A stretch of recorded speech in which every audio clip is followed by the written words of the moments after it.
بسم الله الرحمن الرحيم. اعوذ باللہ من الشیطان الرجیم. بسم اللہ الرحمن الرحیم. اللہم صلی علی محمد وآل محمد. درود و سلام ہو محمد وآل محمد کی ذوات قدسیہ پر، اور مومنین کرام آپ جہاں جہاں بھی آباد ہیں سلامت اور محفوظ رہیں.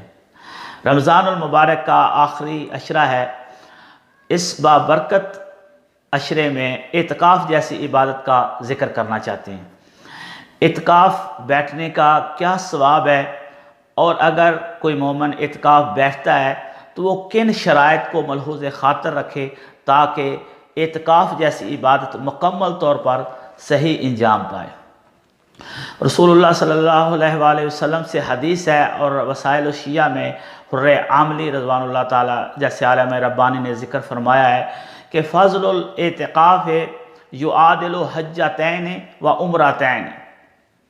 اعتکاف کی فضیلت کے بارے میں فرماتے ہیں کہ رسول اللہ نے فرمایا جو شخص بھی اعتکاف بیٹھتا ہے اس کو 2 حج اور 2 عمرہ کا ثواب ملتا ہے.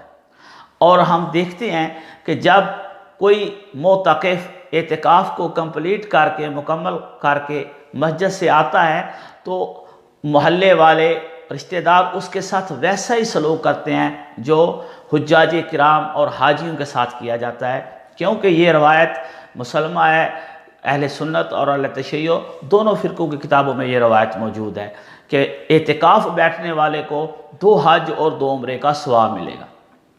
اب اگر یہ ہم چاہتے ہیں کہ رمضان المبارک میں یہ ثواب ہمارے نامہ اعمال میں لکھ دیا جائے تو کون سی شرائط ہیں جن کے ساتھ ہم اعتکاف جیسی عبادت کو انجام دیں اور یہ ثواب حاصل کریں؟ سب سے پہلی شرط یہ ہے اعتکاف میں آپ نیت کریں قربتاً الی اللہ اعتکاف بیٹھنے کی، اور یہ نیت آخری دن تک برقرار رہے. دوسری شرط یہ ہے کہ روزہ رکھنا. روزے کے بغیر اعتکاف انجام نہیں پاتا.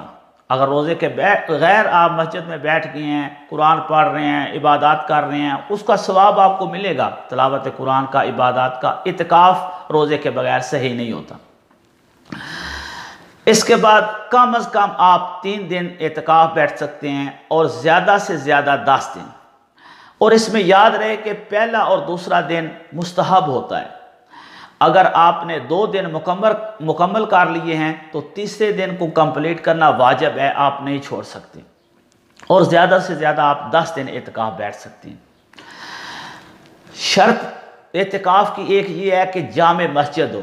مسجد الحرام، مسجد نبوی، مسجد کوفہ اور مسجد بصرہ کے علاوہ اگر آپ اعتکاف بیٹھتے ہیں تو اس کے لیے شرط یہ ہے کہ جامع مسجد میں آپ اعتکاف بیٹھیں. ایک بہت بڑا شہر ہے، اس کے بہت زیادہ محلے ہیں، محلوں میں بھی مساجد ہیں، تو آپ اپنے محلے کی مسجد میں اعتکاف نہیں بیٹھ سکتے، بلکہ اپنے شہر میں جو جامع مسجد ہوگی وہاں جا کر آپ اعتکاف جیسی عبادت کو انجام دیں گے.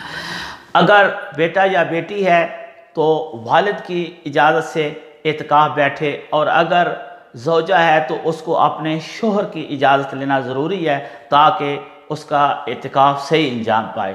بغیر شوہر کی اجازت کے اگر کوئی خاتون اعتکاف بیٹھ جاتی ہے تو یہ اس کا اعتکاف ٹھیک نہیں ہے. مسجد میں مستقل قیام کرنا. اگر ایک بندہ اعتکاف بیٹھ گیا ہے مسجد میں تو ضروری ہے اپنے دن اور پیریڈ مکمل ہونے تک وہ مسجد میں قیام کرے.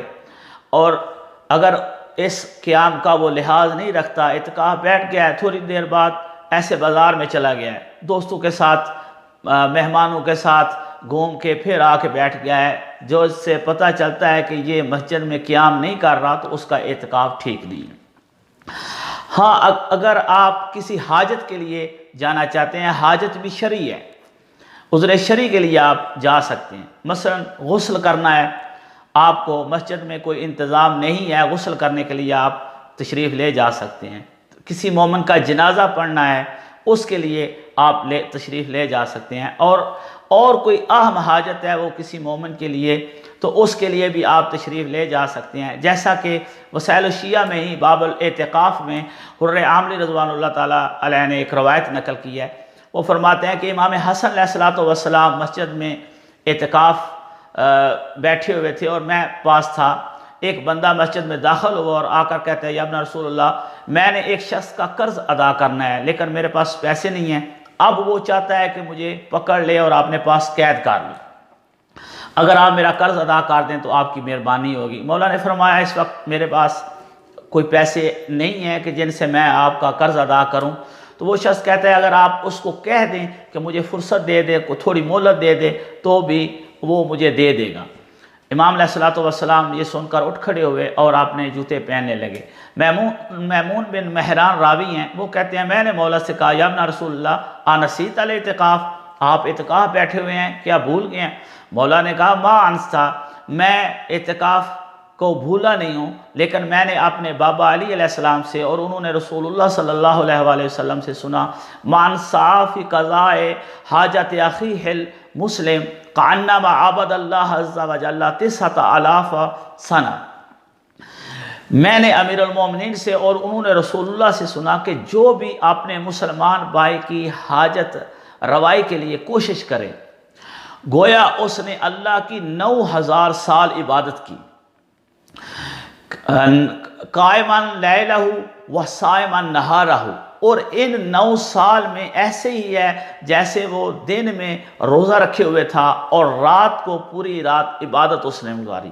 بہت زیادہ عبادت کا ثواب ہے. 9000 سال اس نے عبادت کی. جو فقط اور فقط مومن بھائی کی حاجت روائی کے لیے کوشش کرے, آگے حاجت پوری ہو سکے یا نہ ہو سکے وہ ایک الگ موضوع ہے. تو اس قسم کی اگر کوئی حاجت ہے تو اس کے لیے آپ باہر تشریف لے جا سکتے ہیں. آخر میں مومنین سے التماس ہے دعاؤں میں یاد رکھا کریں. والسلام علیکم ورحمۃ اللہ وبرکاتہ.